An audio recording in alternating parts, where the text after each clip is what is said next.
Sayap militer Gerakan Jihad Islam Palestina Syariah Al-Quds merilis pernyataan video yang menunjukkan para pejuangnya melancarkan serangan mortir terhadap konsentrasi pasukan dan kendaraan militer Israel di Khan Yunis, jalur Gaza Selatan. Serangan ini diklaim sebagai respon atas penetrasi pasukan Israel ke wilayah tersebut. Video yang beredar menunjukkan pejuang Syariah Al-Quds menembakkan sejumlah mortir dari posisi yang tidak diketahui. Mereka mengklaim targetnya adalah tentara dan kendaraan musuh Zionis yang telah masuk ke area Khan Yunis. Rekaman tersebut memperlihatkan asap yang membumbung dari area yang diduga menjadi lokasi serangan.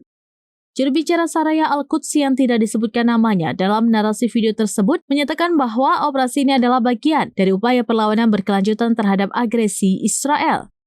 Ia menegaskan bahwa pergerakan pasukan Israel di Khan Yunis akan terus menjadi sasaran empuk bagi para pejuang mereka. Download Tribun X sekarang, menghadirkan lokal menjadi Indonesia.